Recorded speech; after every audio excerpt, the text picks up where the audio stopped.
சாதாரணமாக எல்லா அம்மன் ஆலயங்களிலும் அம்மன் அமர்ந்த கோலத்திலோ, இருந்த கோலத்திலோ, நிமிர்ந்து நின்ற கோலத்திலோ பார்த்து இருப்பீர்கள்.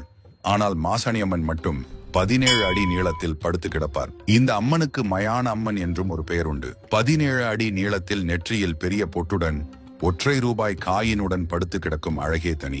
ஆனைமலைக்கு அருகில் உள்ள அழகிய ஒரு கிராமத்தில் மனமொத்த தம்பதியர் வாழ்ந்து வந்தனர். அவர்கள் ஒருவருக்கொருவர் உயிருக்குயிராக நேசித்தனர். அவ்வாறு வாழ்ந்து வந்த நேரத்தில் மனைவி கருவுற்றாள். கணவனும் மனைவியும் அன்பாக இருந்த காரணத்தால் மனைவி தாய் வீடு கூட செல்லாமல் பிரசவத்தை தன் கணவன் முன்னிலையே நடத்தி கொள்ள விரும்பினாள். நாட்கள் செல்ல செல்ல பிரசவ வலி அதிகமானது.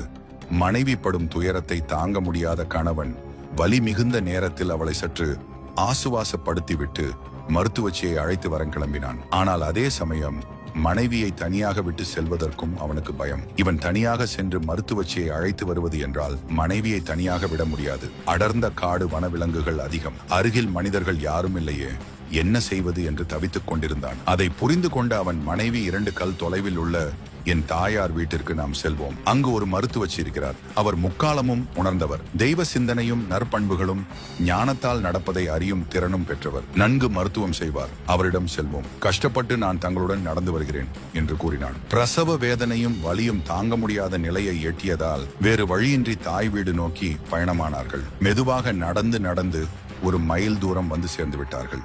அதற்கு மேல் அவளால் ஒரு அடி கூட எடுத்து வைக்க முடியவில்லை. சற்று தூரத்தில் பார்த்தால் விளக்கு ஒளி தெரிந்தது. அச்சமயம் கணவனிடம், என்னால் இனி ஒரு அடி கூட எடுத்து வைக்க முடியாது. தாங்கள் சென்று அந்த விளக்கு வெளிச்சத்தில் மனிதர்கள் இருப்பார்கள். அங்கு மருத்துவச்சியும் இருப்பார்கள். தயவு செய்து அழைத்து வாருங்கள். நான் எங்கும் போக மாட்டேன். இங்கேயே அமர்ந்திருக்கிறேன் என்று உறுதிபட கூறினாள். கணவன் வேறு வழியின்றி அவளை அங்கு அமர வைத்துவிட்டு வெளியே விளக்கு வெளிச்சத்தை நோக்கி செல்லலானான். வெளிச்சத்தை நோக்கி சென்று மருத்துவச்சியின் வீட்டு கதவை தட்டினான். அவரிடம் நிலைமையை எடுத்துச் சொல்ல அவளும் மருத்துவ சாதனங்களையும் உபகரணங்களையும் எடுத்துக்கொண்டு அந்த ஊர் தலையாரி இன்னும் சில முக்கியஸ்தர்களை அழைத்துக் கொண்டு மனைவி இருந்த இடத்திற்கு அனைவரும் வந்தார்கள். அங்கு வந்து பார்த்த பொழுது மனைவியை காணவில்லை. இது என்ன இறைவா, சோதனை, மனவேதனை என்று அனைவரும் வருந்திக் கொண்டிருந்தார்கள். அப்பொழுது மருத்துவச்சி, ஆஹா, நான் கண்ட கனவு பலித்து விட்டது, என் கனவு நிஜமாகிவிட்டதே என்று யோசிக்கத் தொடங்கினாள். அப்பொழுது அவர்கள் அங்கு கண்ட காட்சி மயிர்கூச்செறிய வைத்தது, ரத்தம் உறைய வைத்தது. அங்கு அவர்கள் கண்ட காட்சி அவனது மனைவியும் புதிதாக பிறந்த குழந்தையும் இறந்து கிடந்ததை கண்டு கதறி உடனே அந்த மருத்துவச்சியிடம், அம்மா, தாங்கள் கண்ட கனவு பலித்து விட்டது என்று கூறுகிறீர்களே, தாங்கள் என்ன கனவு கண்டீர்கள், என்ன நடந்தது என்று சற்று விளக்கமாக கூற வேண்டும் என்று கேட்டுக்கொண்டான். உடனே அவர் கூறலானார், நீ மனைவியை விட்டு வந்தவுடன் ஒரு பெரிய கருத்த உருவம் ஒன்று இவளை நோக்கி கையை நீட்டிக் கொண்டு வந்தது. அது கண்டு அவள் பயந்து எழ முடியாமல் எழுந்து ஓட ஆரம்பித்தாள். ஆனால் ஒரு அளவுக்கு மேல் ஓட முடியாமல், என்னை விட்டு விடு, விட்டு விடு என்று அந்த கரிய உருவத்திடம் கெஞ்சினாள். ஆனால் அந்த கோர உருவமும் விடாமல் அவளை துரத்தியது. அந்த நேரம் அவளுடைய போராத காலம். அவள் அங்கிருந்து மாட்டுச்சாணியில் கால் வைத்து வழுக்கி விழுந்து உயிர் நீத்தாள். அதே நேரத்தில் அவள் உடலில் இருந்து உயிர் பிரிந்து வானளாவி ஒரு பயங்கர ஜோதி ரூபமாய் கோடி சூரிய பிரகாசமாக தோன்றி நீண்ட உருவமாய் திறந்த வாயுடனும் கைகளில் வேலுடனும் ஆயுதங்களுடனும் அந்த கரிய கொடிய உருவத்தை நோக்கி வந்து அவனுடைய மார்பை பிளந்து அந்த பெண்ணின் காலடியில் போட்டு விடுகிறது.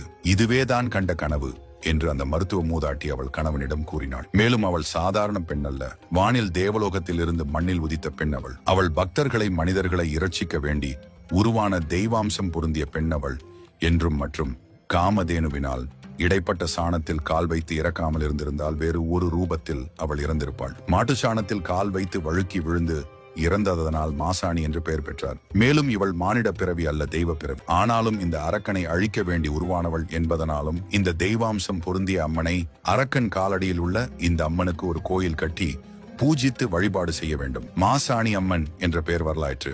இந்த அம்மனை தொழுபவர்களுக்கு பில்லி, சூனியம், மாதவிடாய் கோளாறு, பேய், பிசாசு முதலிய பிடித்திருப்பவர்கள் ஒரு முறை மாசாணி அம்மன் கோயில் சென்று வணங்கிவிட்டு வந்தால் அத்தனை பீடைகளும் நோய்களும் துன்பங்களும் நீங்கும் என்றும் மாசாணி அம்மன் வரலாறு கூறுகிறது.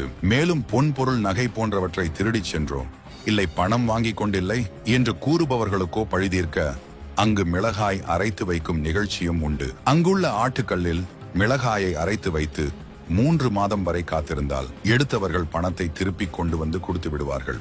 இல்லை, துரோகம் செய்தவர்கள் வந்து மன்னிப்பு கேட்டு விடுவார்கள். அவ்வாறு கேட்கவில்லை என்றால் அவர்கள் உடல் மிளகாய் தேய்த்தது போல் எரியும் என்ற நம்பிக்கை உள்ளது. அவ்வாறே அவர்களது கோரிக்கை நிறைவேறியவுடன் அம்மனுக்கு மீண்டும் பாலபிஷேகம், இளநீர் போன்றவற்றை செய்து அம்மனை குளிர்ச்சி செய்ய வேண்டும்.